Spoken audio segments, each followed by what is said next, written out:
आज मैं खुद नू गया था, नू से एक्सक्लूसिव रिपोर्ट आपके लिए लेकर आया हूं। दंगाइयों को वहां लास्ट वार्निंग दे दी गई है, जिसे आप आखिरी चेतावनी कहते हैं। आखिरी चेतावनी दे दी गई है। जितने लोगों ने हिंसा की है, ये जितने दंगाई इसमें शामिल थे, नामजद FIR है, कह दिया गया है जिन जिन के नाम लिस्ट में है वो सब सरेंडर कर दें। एक्शन हो रहा है। अगली तस्वीर दिखाइए जरा।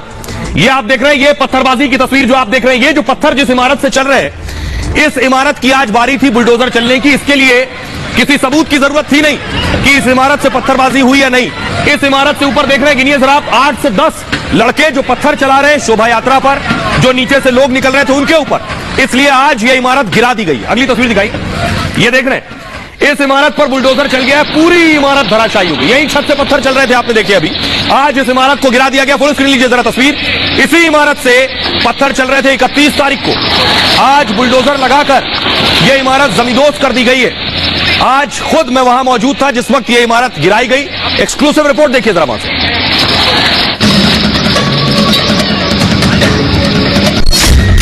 गोली चलाने वाले, पत्थर चलाने वाले, सबका बराबर हिसाब हो रहा है। नू का ये सहारा होटल, जहां 31 जुलाई को पहले से पत्थर इकट्ठा करके रखे गए थे, शोभा यात्रा को आता देखकर इस होटल की छत से पत्थरबाजी शुरू हो गई। लेकिन आज सुबह 8 बजे खट्टर के बुलडोजर ने इस इमारत को भी मिट्टी में मिला दिया। मैं इस वक्त नू में खड़ा हूं और उस जगह पर, जिस जगह पर पत्थरबाजी हुई, जिस जगह से शोभा यात्रा पर पत्थरबाजी हुई, मेरे पीछे आप देख रहे हैं पोकलेन, ये जो आपको नजर आ रहा है, इसी के जरिए ये जो पीछे आप देख रहे हैं, इसे गिरा दिया गया है। ये होटल सहारा जिसे गिराया गया और इस बुलडोजर की कार्रवाई के जरिए इसे गिराया गया है। मैं आपको बताऊं कि ये जो कार्रवाई हुई है, ये वो जगह है जहां से पत्थरबाजी की गई। अगर आपको याद होगा कि जब शोभा यात्रा निकल रही थी तो यहां से पत्थरबाजी की जा रही थी। छत से बताया जा रहा है कि इसकी छत से पत्थर चलाए जा रहे थे और इसके बाद जब ये तस्वीर टेलीविजन पर आई, उसके बाद वो सारी जगहों को चिन्हित किया गया है जहां से हिंसा की गई है। इस इमारत से पत्थर चल रहे थे, इसका वीडियो आया और वीडियो आने के बाद इस इमारत को चिन्हित किया गया। ये होटल बताया जाता है, रेस्टोरेंट बताया जाता है और इसकी छत पर कैसे लोग पहुंच गए उस वक्त, कैसे पत्थर आ गए, जिसके बाद आज देखिए पूरी इस इमारत को ढा दिया गया। सुबह इसको गिराने की कार्रवाई शुरू हुई है और जिसके बाद इसको जमींदोज कर दिया गया है। अब मैं आपको दिखाता हूं, मैं खुद नू में मौजूद था आज। इस इमारत पर बुलडोजर क्यों चला है, ये इमारत के आसपास जो लोग मौजूद थे उनको भी आपको सुनवाऊंगा आगे वो क्या कह रहे हैं, जो चश्मदीद थे वो क्या कह रहे हैं। लेकिन देखिए जरा असल वजह क्या है बुलडोजर चलने की। ये आप देख रहे हैं, ये इमारत जहां से पत्थर चल रहे हैं और वही इमारत आज बुलडोजर ने गिराई। नू में सहारा होटल के नाम से यह इमारत थी, नीचे रेस्टोरेंट और ऊपर होटल था। 31 जुलाई को इसी होटल की छत से पत्थर बरसाए गए। छत पर पहले से पत्थर लाकर रखे गए थे प्लानिंग के तहत। होटल से पथराव के बाद हिंसा भड़की थी। आज इस होटल को ध्वस्त कर दिया गया। सुबह 8 बजे से ही पहले कार्रवाई शुरू की गई। मेडिकल चौक पर स्थित यह 4 मंजिला इमारत गिरा दी गई। शोभा यात्रा के दौरान 3 मंजिलों से पत्थर चल रहे थे। मौके पर मौजूद पुलिस पर भी पथराव हुआ। इस होटल का निर्माण अवैध तरीके से किया गया था। अवैध निर्माण को लेकर 2016 में नोटिस भेजा जा चुका है। होटल प्रशासन ने नोटिस का जवाब नहीं दिया। रेस्टोरेंट के पास की बिल्डिंग, दुकानों से भी पथराव हुआ था। प्रशासन ने ऐसी बिल्डिंग, दुकानों को भी ध्वस्त कर दिया है। प्रशासन ने और भी कई इमारतों पर एक्शन लिया है। अब जरा मैं आपको सुनवाता हूं। नू में मैं मौजूद था, वहां जो आसपास लोग थे जब यह इमारत गिर रही थी, वहां हिंदू भी मौजूद थे, मुसलमान भी मौजूद थे। उनसे मैंने बात की, वो क्या कह रहे हैं इस मुद्दे पर, जरा दोनों को सुनिए। यहां क्या हुआ था, कुछ आपको पता है? यहाँ पर जो बहुत से उपद्रवी चढ़े थे, पत्थरबाजी भी हुई थी यहाँ पे बिल्डिंग से। यहाँ से पत्थरबाजी हुई? बिल्कुल। ये था क्या, ये होटल था? ये रेस्टोरेंट था और इसमें रूम वगैरह बने हुए थे रहने के लिए। कितनी कार्रवाई हुई है यहाँ पर? 40 से 45 दुकानें वहाँ पे तोड़ी गई हैं, लेकिन वहाँ पे कोई पत्थरबाजी हुई नहीं है जो अवैध निर्माण के रूप में तोड़ी गई है, जिसमें एक हमारी भी शॉप थी। आपकी भी शॉप तोड़ी गई? बिल्कुल। उसमें तो लगभग 10-12 लाख रुपए का हमारा नुकसान था। आपका नाम क्या है? हरकित शर्मा। हरकित शर्मा। इनसे अब मैं एक दर्शकों को एक बात और बताऊं कि शर्मा जी की दुकान तोड़ी गई। शर्मा जी बताइए, आपके अगल बगल बहुत से खान भी होंगे, बहुत से सैयद भी होंगे, बहुत से लोग होंगे। बिल्कुल बिल्कुल है। अगल बगल कौन सी दुकान है, किन की दुकान है? उसके दोनों साइड में हमारे हिंदू भाइयों की दुकानें थी 2-3, और उसके बाद मुसलमान भाइयों की दुकानें थी। लेकिन ये योगी वाला जो बुलडोजर है, ये उत्तर प्रदेश में एक ट्रेंड हुआ कि योगी आदित्यनाथ के राज में बुलडोजर चल रहा है, ये अब हरियाणा में फॉलो किया जा रहा है। आपको लगता है ये योगी वाला स्टाइल ठीक है?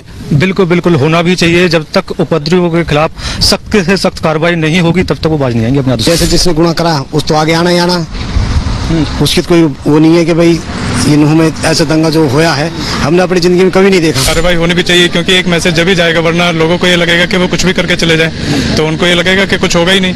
अगर सरकार अगर कुछ एक्शन ले रही है तो कुछ सोच समझ के ही ले रही है। क्या नाम है आपका? मोहम्मद इलियास। इलियास साहब, कहाँ घर है आपका? सर हमारा अंदर है, भीतर बाजार में रहते। लेकिन ये जो बुलडोजर का एक्शन हो रहा है, ये जो हिंसा हुई, इससे आपको लगता है इसने एक माहौल खराब किया है यहाँ पर? देखो नहीं सर, जो कुछ हो रहा सही हो रहा है, और जो वो कर रहे हैं तो सही हो रहा है। जो भी जिसने नुकसान किया, जो इसमें शामिल थे, उनके साथ जो हो रहा है तो नहीं। लेकिन इलियास साहब, शोभा यात्रा जा रही है, एक आदमी एक कम्युनिटी, एक समाज अपने धर्म के लिए जो है एक यात्रा निकाल रहा है, जुलूस निकाल रहा है, उस पर पत्थर चलाना, उस पर गोलियां चलाना, ये तो सरासर गलत है। गलत है सर, गलत, बहुत ज्यादा गलत है। उसका तो सम्मान किया जाना चाहिए था। बिल्कुल सर, होता है सम्मान, हर साल होता है सर सम्मान। तो आपकी बार पता नहीं क्या हो गया, हर साल होता है। हर साल भी सम्मान करते थे, बढ़िया कावड़िया आते हैं हर साल, बढ़िया लिखते प्यार मोहब्बत आपस में बहुत। थोड़ा लोगों में मैसेज आएगा, डर भी बैठेगा कि हमें नहीं करना चाहिए, जो गलत है तो गलत ही है। ठीक ठाक नजरों से देख रहे हैं, बढ़िया हो रहा है जो कुछ हो रहा है, इससे थोड़ा सा सुकून मिल रहा है इस चीज से। देखिए, आपने लोगों को सुना, लोग कह रहे हैं जिन पर एक्शन हो रहा है वो अच्छा है। लोग ये भी मान रहे हैं कि यहां से हर साल यात्रा निकलती थी जिस पर फूलों से भी बारिश होती थी, तो फिर कौन लोग थे जो हिंसा करके चले गए? लेकिन हिंसा में शामिल लोग हो, आरोपी लोग हो, जितनी अवैध इमारतें हैं वो गिराई जा रही हैं। आज और कल मिलाकर अब तक 250 से ज्यादा इमारतें गिराई गई। मैं आपको दिखाने जा रहा हूं, 50 दुकानों पर बुलडोजर चल चुका है। और नूह हिंसा के बाद लगातार तीसरे दिन बुलडोजर चला है। 3 दिन में 600 से ज्यादा अवैध निर्माण ध्वस्त हुए। जी हां, 250 नहीं, 600 से ज्यादा अवैध निर्माण गिरा दिए गए। 12 अलग स्थानों पर अवैध निर्माण पर बुलडोजर चला है। मुझे लगता है हरियाणा में आज तक कभी 600 अवैध इमारतों पर बुलडोजर नहीं चला होगा। तेसोला गांव में 25 निर्माण जमींदोज कर दिए गए। नल्हड़ में 2.6 एकड़ जमीन कब्जा मुक्त करा दी गई। अवैध घरों और दुकानों को गिरा दिया गया है। हिंसा में शामिल आरोपियों के घर पर भी बुलडोजर चला है। कल मेडिकल कॉलेज के पास भी एक्शन हुआ था और मंदिर से 700 मीटर दूर बुलडोजर चला है। पहले दिन रोहिंग्याओं की 200 झुग्गियां जमींदोज की गई थी और कड़ी सुरक्षा के बीच यह बुलडोजर एक्शन जारी है अभी भी। मैं खुद आज नूह में उस जगह तक गया जहां पर 50 दुकानों पर बुलडोजर चला है। ये एक्सक्लूसिव रिपोर्ट देखिए, जिन दुकानों पर बुलडोजर चला है वहां सभी मजहब के लोग हैं जिनकी दुकानों पर बुलडोजर चला है। लोग क्या कह रहे हैं ये भी सुनिए और ये रिपोर्ट देखिए। या मेरे पीछे जो आप देख रहे हैं ये Shaheed Hasan Khan Mewati government medical college और हॉस्पिटल की बिल्डिंग है, लेकिन इसके ठीक सामने जो दुकानें थी मैं आपको दिखाऊं, इन दुकानों पर बुलडोजर चला है। मैं कोने से अगर शुरुआत करूंगा तो देखिए ये एक मस्जिद है और मस्जिद के आगे जो दुकानें थी इन दुकानों पर बुलडोजर चला है। ये दुकानें ज्यादातर अवैध दुकानें थी और इन दुकानों में ज्यादातर मेडिकल शॉप्स थी। तो अब जब बुलडोजर चल रहा है तो अवैध जितनी भी इमारतें हैं उस पर कार्रवाई हो रही है। ये आप देख रहे हैं, ये मस्जिद के अंदर जाने का रास्ता है। इसे बुलडोजर एक्शन ने छेड़छाड़ नहीं की है और लेकिन पीछे मस्जिद भी है। लेकिन ये जो आप देख रहे हैं ये जो मेडिकल स्टोर है ये सारे गिरा दिए गए। अवैध जितने निर्माण थे, सामने आप देखिए, सामने पहाड़ी है। ये पहाड़ी है, ऐसी पहाड़ी जो आगे है मंदिर के पास, वहां से गोलियां भी चलाई गई और वहीं से पत्थरबाजी भी हुई। गोलियां, लेकिन बौछार हो रही थी गोलियों की, वो आवाजें भी मैं आपने पहले सुनी होंगी। लेकिन ये पूरा बुलडोजर एक्शन जो आप देख रहे हैं, ये यहाँ बहुत सी दुकानें थी, एक आध दुकानें नहीं, यहाँ दर्जनों दुकानें थी। यहाँ जूस की दुकान भी थी, यहाँ मेडिकल स्टोर भी थे और ये आप देख रहे हैं ये पूरा कंस्ट्रक्शन जो था ये बताया जाता है इलीगल कंस्ट्रक्शन था जिसे गिराया गया है। क्या नाम है आपका? मुश्ताक है जी। तो मुश्ताक जी, आपकी दवा की दुकान? दवा की दुकान, मेडिकल स्टोर था जी। यहाँ टोटल कितनी दुकानें थी? ये 50 दुकानें थी लगभग। 50 दुकानों पर बुलडोजर चला है। तो ये इलीगल कंस्ट्रक्शन था क्या? सर इलीगल तो नहीं था। हाँ। हम तो रेंट पे थी हमारी दुकान, हम किराए देते थे। किराए पे थी आपकी दुकान? ये किराए पे थी, हम 5000 रुपए महीने किराए देते। दुकान किसकी थी? दुकान थी हलीम वगैरह की थी, हलीम है, नवाब है, उनकी दुकानें थी। सारी दुकानें उन्हीं की थी क्या? हाँ, सारी उन्हीं की थी, उन्होंने बना रखी थी, हमने किराए पे ले रखी थी। तो आपकी दवाएं, आपको क्या दवा आप हटा पाए या नहीं हटा पाए सर, नहीं हटा पाए सर, नहीं हटा पाए? तो ये क्या लगता है आपको, क्यों हुआ एक्शन? ये जो हिंसा हुई उसके बाद हुआ? सर उसके बाद ही हुआ है। हाँ। उसके बाद हुआ? जी जी। तो आपका कितना नुकसान हुआ यहाँ? सर कोई 40-50 लाख की दवाइयाँ थी, सारी खत्म हो गई। 40-50 लाख की दवाइयाँ? जी सर, सारी खत्म हो गई, सारी खत्म हो गई, निकालने का मौका ही नहीं मिला। कहाँ से आए लोग? सभी यही पूछ रहे हैं, लोग भी कह रहे हैं यहाँ तो बड़ा अच्छा माहौल रहता था, कौन गोलियां चला? बहुत अच्छा था जी, यहाँ पर कोई दिक्कत नहीं थी। पता नहीं क्या राग था जी, क्या नहीं है, कुछ पता नहीं इसका। अभी माहौल कैसा है? अब तो शांत है माहौल, उस दिन से शांत है। जब हुई हिंसा हुई थी उसके बाद से कोई दिक्कत नहीं थी। पुलिस आई पड़ी है, प्रशासन आया पड़ा है, कोई कुछ भी नहीं कर रहा। आपसी आज भी हमारा भाईचारा उतना ही है। पता नहीं ये हिंसा तो कैसे हो गई जी, हमें समझ में नहीं आ रहा। नहीं, यहाँ पे तो आज भी हमारा भाईचारा ऐसा ही है सबका। हिंदू, यहाँ हिंदू भाई डरे हुए हैं, पलायन? कुछ नहीं, कुछ नहीं, कुछ नहीं। हमारी आज भी अच्छी दोस्ती है हिंदुओं से, सब इकट्ठे रहते हैं, लेकिन कोई दिक्कत ही नहीं थी। आपके आसपास हिंदू दोस्त हैं? हाँ, बहुत दोस्त हैं जी, सारे हिंदू दोस्त हैं मेरे। क्या उनसे बात हुई हिंसा के बाद आपकी? हाँ, उनसे बात हुई थी, बात हो रही है अब भी। ये इनकी दुकान, इनका कहना है 40 लाख का सामान इनका इस दुकान में था, और सिर्फ एक दुकान नहीं, ये कह रहे हैं यहाँ 40 से 50 दुकानें थी जिन दुकानों पर बुलडोजर चला है। ये यहाँ पर किराए पर थे, लेकिन इनका सामान यहाँ रखा था। 2-4 नाम ये ले रहे हैं, नवाब जिसमें से एक है, जिनकी ये सारी दुकानें थी। ये संभव है कि ये इलीगल कंस्ट्रक्शन था। आप देखिए रोड के दोनों तरफ, एक इस तरफ भी मैं आपको दिखाऊंगा, रोड के इस तरफ भी आप देखिए, यहां भी बुलडोजर चला है। और ये दुकानें इलीगल जरूर थी, लेकिन पक्की बनाई गई थी। आप देख रहे हैं ईंटों से बनाई गई ये दुकानें थी। और दूसरी तरफ देखिए, इधर भी दुकानें हैं। ये पूरे जो रास्ते पे दोनों तरफ दुकानें थी, क्योंकि यहाँ मेडिकल कॉलेज है, इसलिए अगल बगल यहाँ पर जो है मेडिकल स्टोर ज्यादातर थे। ये सभी मेडिकल स्टोर थे, ये सभी मेडिकल स्टोर थे। आप देख रहे हैं दोनों तरफ ये दुकानें गिरा दी गई हैं। देखिए ये जो कोई रेस्टोरेंट था, अगर अभिषेक दिखाएं, ये रेस्टोरेंट था, और इस रेस्टोरेंट का नाम है, इस रेस्टोरेंट का नाम है, देखिए ताज रेस्टोरेंट आप देख रहे हैं, और ताज 72 इस रेस्टोरेंट का नाम है। फैमिली रेस्टोरेंट, अंदर सोफे रखे हुए हैं, और इस पर भी बुलडोजर चला है। तो जितनी अवैध इमारतें थी उस पर बुलडोजर चलाया गया है, चाहे वो रेस्टोरेंट हो या आप यही रहते हैं। आप लोग भैया यही रहते हैं? क्या नाम है आपका? क्या नाम है? मोनू नाम है जी हमारा। मोनू, आपका नाम? मेरा नाम राजकुमार है जी। राजकुमार जी, कहाँ रहते हैं आप? नू में रहते हैं जी। नू में रहते हैं। ये हिंसा हुई उस दिन कहाँ थे आप?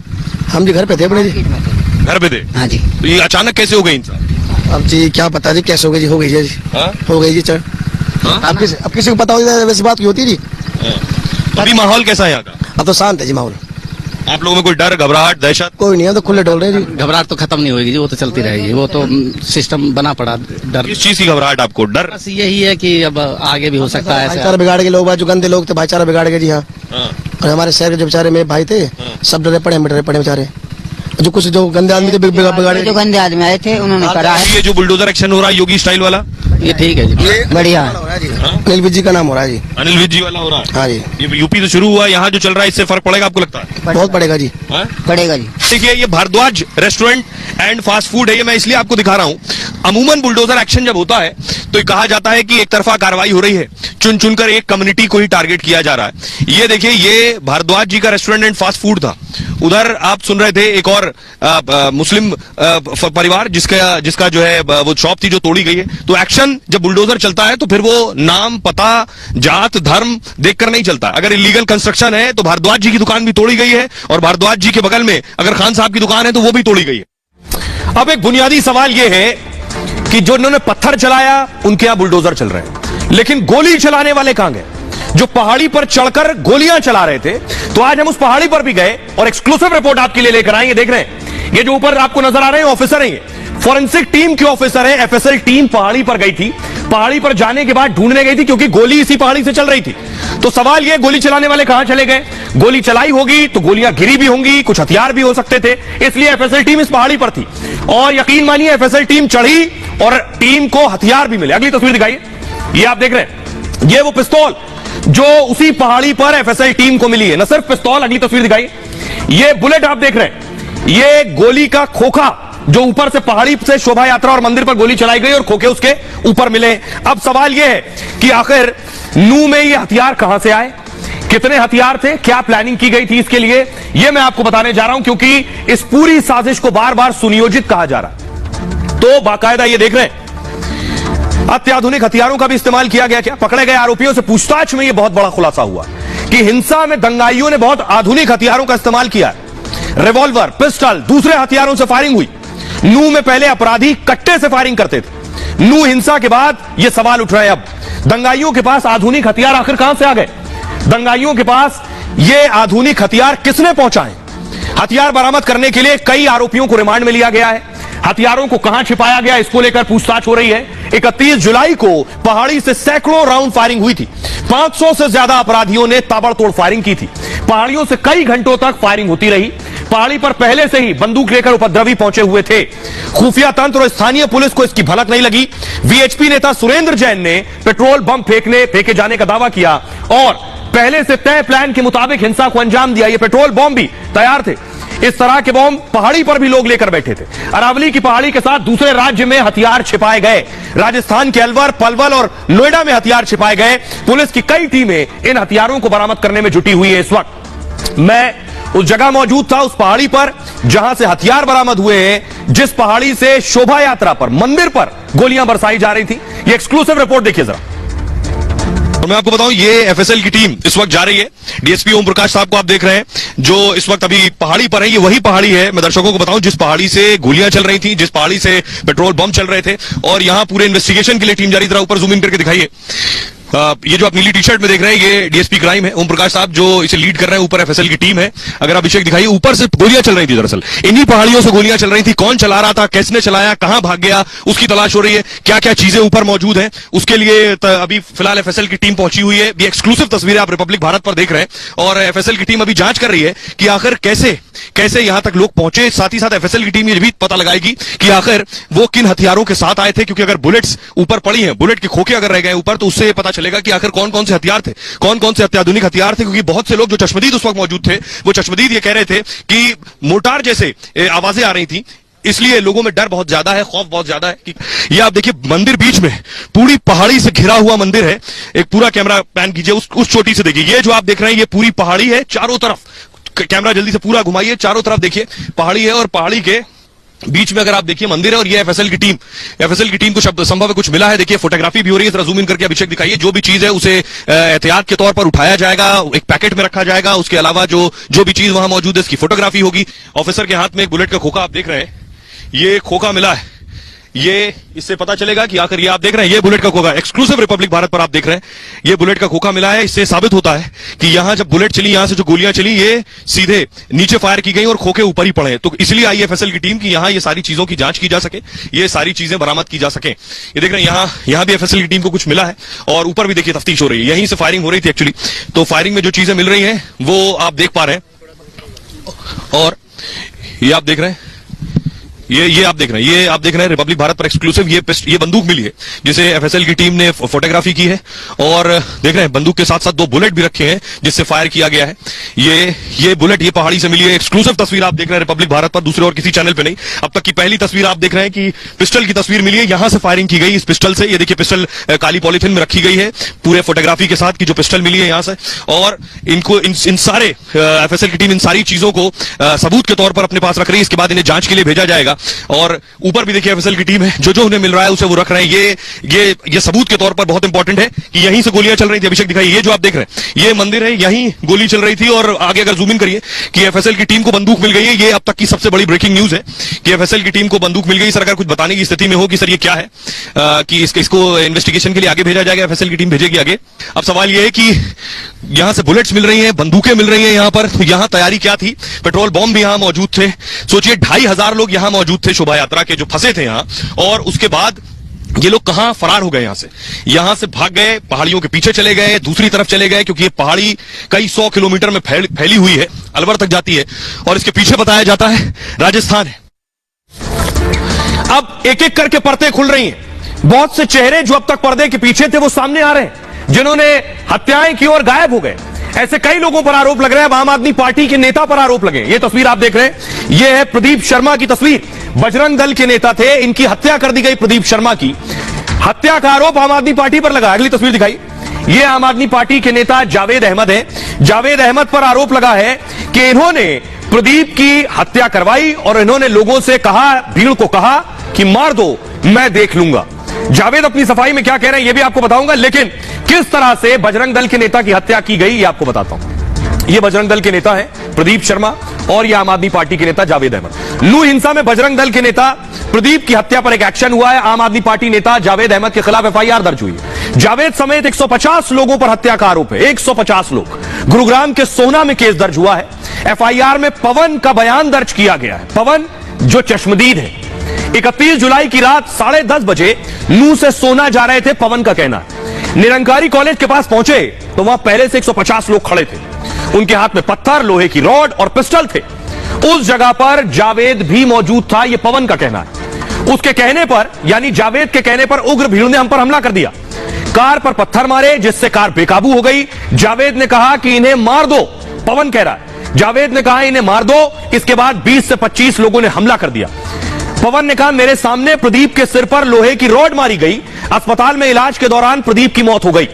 बजरंग दल कार्यकर्ता प्रदीप शर्मा थे और आम आदमी पार्टी नेता जावेद ने इन आरोपों को गलत बताया है। जावेद का कहना है मैं उस दिन वहां मौजूद ही नहीं था।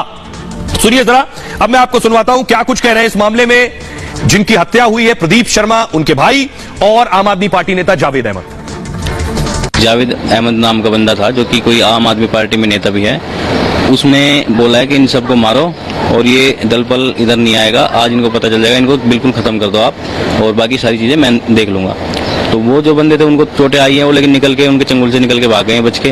जो कि मेरे भाई थे उनको उन्होंने लोहे की रोडों से सिर में वार कर करके उनको वहीं पे मार दिया सर। वो जो जावेद बताया गया है वो दबंग टाइप का इंसान बताया गया है और उस पर सख्त से सख्त कार्रवाई होनी चाहिए सर, कम से कम फांसी की सजा होनी चाहिए। मेरा सवाल रहने का या नहीं रहने का है वो मेरा सबूत पेश करेगा कि मैंने अपने सबूत दे दिए कि मैं यहाँ नहीं था। सीधा से टारगेट है पॉलिटिकल, मैं यहाँ से चुनाव लड़ता हूँ और मैंने क्या किसी की कोई जमीन तो दबा नहीं रखी है।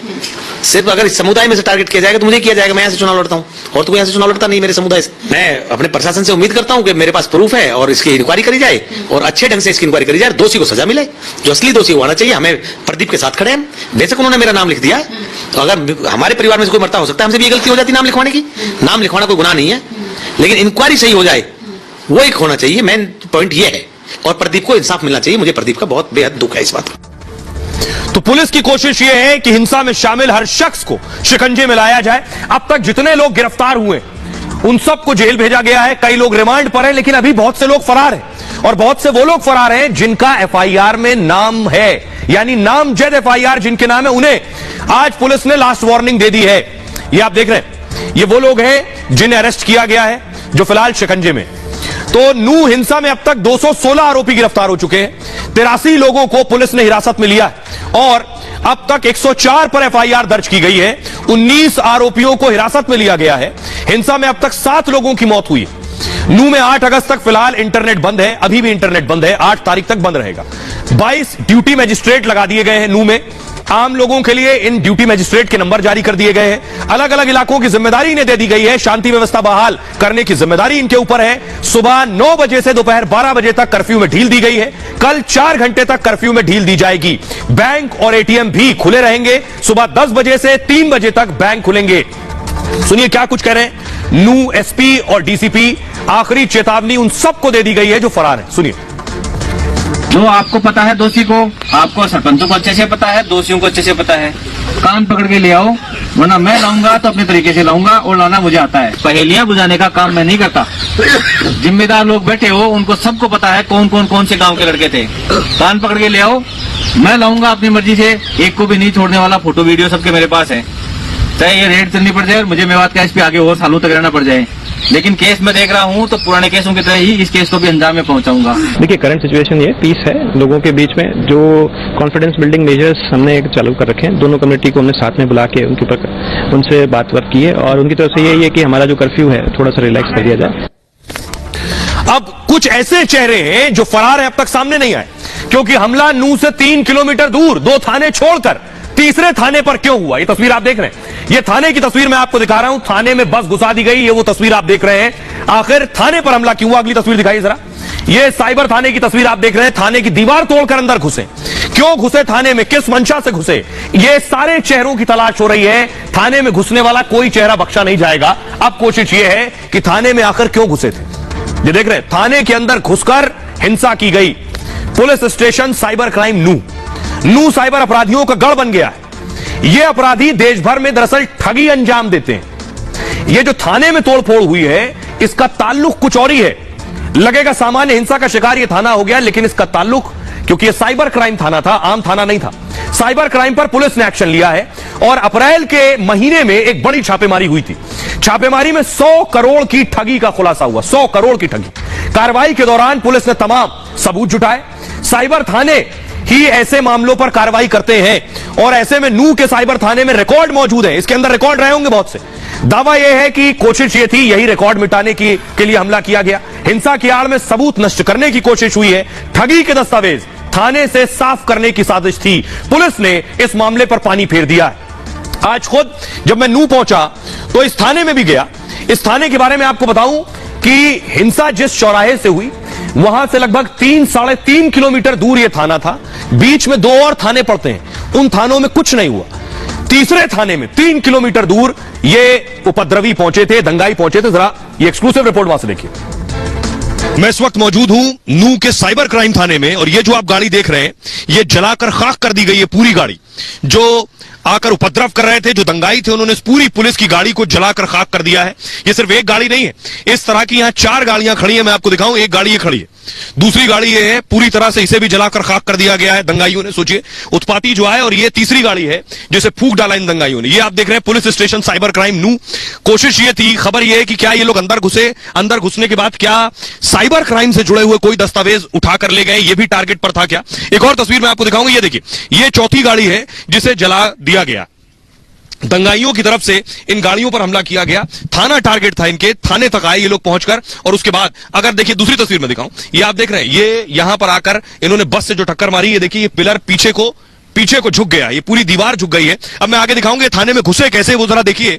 ये मैं आपको दीवार दिखाने जा रहा हूं, ये दीवार देखिए, ये जो दीवार थाने की आप देख रहे हैं, ये थाने का एंट्रेंस है, यहां से आप घुसकर थाने में पहुंच सकते हैं। इस दीवार को गिराया गया, ये पूरी दीवार गिराई गई। कैसे? इस दीवार को गिराना आसान नहीं था, इसलिए बाकायदा एक पूरी बस लेकर आए, थाने के अंदर घुसना मकसद था, पूरी बस लेकर आए। और देखिए जरा, ये वो बस है, ये जो आप देख रहे हैं, ये बस अलवर बस की है, फिरोजपुर सोना नूह ये बस है। इस बस के जरिए टक्कर मारी गई है, ये देख रहे हैं, पूरी बस के परखच्चे उड़ गए, शीशा तोड़ा जा चुका है इस बस का। और इस बस में दंगाई घुसे थे अंदर। अगर मैं आपको तस्वीरें दिखाऊं तो पूरी बस में कांच हो रखा है। पूरी बस को अगर आप देखिए, अभिषेक दिखाएंगे, पूरी बस में सिर्फ कांच नजर आ रहा है। नीचे देखिए, सारे इसके शीशे तोड़ दिए गए। सोचिए जानवरों जैसी हालत थी इन दंगाइयों की जब ये यहां आकर तोड़फोड़ मचा रहे थे। और देखिए, न सिर्फ ये बस लेकर आए, इनका मकसद ये था कि दरअसल ये थाने में आकर उत्पात मचाएं। कहा जा रहा है थाने से कुछ डॉक्यूमेंट भी लेकर गए। ये जो रास्ता आप देख रहे हैं, ये रास्ता थाने को आता है, इस रास्ते से ही ये लोग बस लेकर अंदर घुसे हैं और बस लाकर बस को टक्कर मार दी। ये पुलिस की वैन आप देखिए, इस तरह पुलिस की वैन जो आप देख रहे हैं, इस तरह की जो भी पुलिस गाड़ियां इन्हें मिली है वो सबको या तो इन्होंने तोड़ दिया है, इस हालत में नहीं गाड़ियां चल सके। दूसरी गाड़ी देखिए जरा, ये आप देख रहे हैं गाड़ियां, जितनी गाड़ियां इस थाने परिसर में थी सबको नुकसान पहुंचाया गया, तोड़फोड़ की गई है। देखिए, इस गाड़ी को शीशा तोड़ दिया गया है, पूरी गाड़ी तहस नहस कर दी गई है। सोचिए क्या सवार था जहन पर, जानवरों की तरह दंगाई पेश आ रहे थे और पुलिस को भी नहीं बख्शा, यहां थाने तक भी आ गए, थाने में भी कोशिश किया थी। अब इसके पीछे बड़ी साजिश की आशंका है। क्या साजिश थी थाने को टारगेट करने के पीछे? कि कुछ दस्तावेज यहां से उठाए जाएं, कुछ डॉक्यूमेंट्स यहां से गायब किए जाएं, क्योंकि ये थाना मैं आपको बताऊं जहां हिंसा हुई वहां से 2 से 3 किलोमीटर दूर है। तो दंगाई 2 से 3 किलोमीटर दूर चल कर आए हैं, उसके बाद आकर यहां इन्होंने हिंसा की है थाने में। और 2 थाने और पड़ते हैं, उन्हें छोड़ दिया। उसके बाद इस तीसरे थाने तक आने के पीछे क्या साजिश थी, क्या किया, ये अभी जांच हो रही है, पुलिस इसको इन्वेस्टिगेट कर रही है। इन सब के बीच आज सुबह 9 बजे गुरुग्राम में महापंचायत हुई। ये तस्वीर देख रहे हैं, ये महापंचायत की तस्वीर मैं आपको दिखा रहा हूं। गुरुग्राम में महापंचायत हुई, कुछ गिरफ्तारियां हुई है, उसके खिलाफ ये महापंचायत हुई। इनका कहना है जिसको गिरफ्तार किया गया उनको छोड़ा जाए। अगली तस्वीर दिखाइए जरा। दरअसल गुरुग्राम में जब 31 तारीख को दिन में हिंसा हुई नूह में, उसके बाद रात को गुरुग्राम में हिंसा हुई और इस हिंसा में एक शख्स की मौत हुई। अगली तस्वीर दिखाई, ये इमाम की हत्या कर दी गई। 19 साल का इमाम जो बिहार का रहने वाला था, इमाम की हत्या के मामले में भी पुलिस ने एक्शन लिया है, 4 लोगों को गिरफ्तार किया है। पूरी निष्पक्षता के साथ पुलिस ने कार्रवाई की है। इमाम की हत्या में जो आरोपी हैं, 4 लोगों की गिरफ्तारी हुई है। अब इस मामले में गिरफ्तारी के खिलाफ महापंचायत बैठी है। आपको बताऊं, गुरुग्राम में यह जो महापंचायत हुई, पंचायत में 36 बिरादरी के सैकड़ों लोग पहुंचे। इसके साथ हिंदू संगठन के लोग भी शामिल थे। पंचायत में 4 हिंदू लड़कों की गिरफ्तारी का विरोध हुआ। लोगों का कहना है कि चारों लड़के निर्दोष हैं। पुलिस ने बिना जांच के गिरफ्तारी कर ली है। हिंसा के दौरान गुरुग्राम की मस्जिद में आगजनी हुई। इसके बाद इसके साथ ही एक इमाम की हत्या कर दी गई। इसी मामले में 4 युवकों की गिरफ्तारी हुई है और महापंचायत में गिरफ्तारी को अवैध बताया गया है। साथ ही चारों युवकों की रिहाई की मांग की गई है। महापंचायत ने सरकार को भी चेतावनी जारी की है, कहा रिहाई नहीं हुई तो चक्का जाम किया जाएगा। पंचायत में हरियाणा में योगी जैसे मुख्यमंत्री की मांग की गई। कहा गया ऐसा नहीं हुआ तो मेवात को उत्तर प्रदेश में मिला दो। इस महापंचायत में करीब 1000 लोग शामिल हुए। महापंचायत को लेकर पुलिस पूरी तरह सतर्क थी। धारा 144 के तहत पुलिस महापंचायत को घेरे रही। इलाके के चप्पे चप्पे पर पुलिस की तैनाती की गई थी। सुनिए जरा महापंचायत में जो शामिल थे वो क्या कह रहे। ऐसा मुख्यमंत्री नहीं चाहिए, हमें चाहिए योगी जैसा मुख्यमंत्री। और साथियों, दूसरी बात, अगर ये योगी जैसा मुख्यमंत्री नहीं दे सकते तो मेवात को उत्तर प्रदेश में शामिल कर दें। जो कहता है प्रदेश में योगी चाहिए कहता है, नहीं कहता। आज आप मेवात में आज सोशल मीडिया के माध्यम से देखेंगे हमारे मुख्यमंत्री मनोहर लाल जी ने भी कोई कम काम नहीं किया है। सरकार कार्रवाई करते हुए बिल्डोजर से चलाने की बात हो चाहे गिरफ्तारी की बात हो, भारी तादाद में सरकार पूरी मुस्तैदी के साथ उन दोषियों को सजा देने में लगी हुई है। कभी धर्म जाति नाम पे दंगे नहीं हुए, सरकार से लड़ाई के दंगे बहुत हुए हैं। निर्णय इस बात का है अगर हमारे भाई नाजायज फंसाए तो उसके लिए हम टकराएंगे और हम आगे रहेंगे, चाहे हम पे केस हो चाहे हमें फांसी चढ़ना पड़े। ये इंसाफ की बात होगी, इसमें कोई दोहराई की बात नहीं है और ज्यादा कोई भाषणबाजी की इसमें जरूरत नहीं है। अगर किसी भाई कल अगर निर्दोष को फंसाया जाएगा तो हमारा समाज हम सब मिलकर काम करेंगे। हम लोगों को अपना जोश और होश दोनों बरकरार रखने हैं आगे के लिए। अगर जरूरत पड़ी तो फिर दोबारा से हम लोग इस रास्ते को अपनाएंगे। अगर हमारी बात नहीं सुनेगी, हमारी बात नहीं मानेगी। अब आपको दिखाने जा रहा हूं, इस बीच एक और नेता है जिस पर आरोप लग रहा है, उनका नाम है मामन खान। मामन खान पर आरोप लग रहा है इस हिंसा से जुड़ा हुआ भी, वो अपनी सफाई में कई बार कह चुके हैं, लेकिन खबर यह है कि मामन खान की सुरक्षा हटा दी गई। जो सुरक्षा उन्हें सिक्योरिटी मिली हुई थी अब तक, उस पर एक्शन लिया है सरकार ने और उनसे सुरक्षा ले ली है। देखिए जरा आखिर ये एक्शन क्यों हुआ। ये तस्वीर आप देख रहे हैं मामन खान की।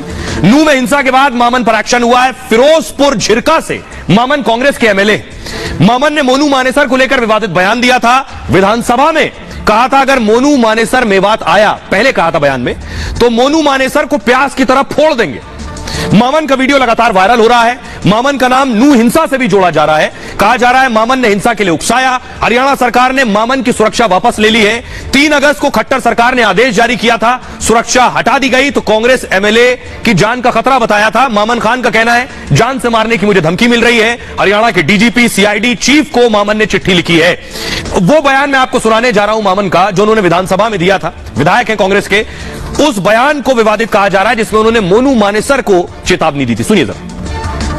ये पूछना चाहता हूं कि जो गौ रक्षा के नाम पे गुंडे आपने मेवात में भेज रखे हैं, इतने बड़े बड़े हथियार आपने दे रखे हैं, मैं आपको टेबल भी करूंगा, ये किस आधार पर हथियार दे रखे हैं आप लोगों ने? क्या मुसलमानों को मारने के लिए दे रखे हैं आपने? ये क्या पुलिस नहीं है जो आपने कानून बनाए हैं, जो हत्या करता है उसको कड़ी से कड़ी सजा दे सके? ये क्या कारण है? आप बैठिए, आप बैठ जाइए, डर जा तू, जरा जी बैठो, बैठ जा, इतने बड़े नहीं है अभी, तू बैठ जा, अपने टाइम पे बोल लिए, जरा बैठो, टाइम पे बोल लिए, बराबर का विधायक हूँ, आप बैठो, जी बैठो, पाड़ूंगा, डर जाओ, भेजे तो 90 बात में, मोनू मानेसर ने आपके भेजे थी, आप बैठिए। ये मोनू मानेसर दिखाता है क्या डराना चाहता है मेवातियों को कि मैं इतना बड़ा आदमी हूँ? अब के मंत्री याद रखना, ये मेवात गया, इसकी प्यास सी ना पड़ी तो मेवात के हमसे कौन कहेगा? इसमें बहुत आतंक उठा लिया मेवात में, 3 लड़कों की हमारी जान ले ली है इसने।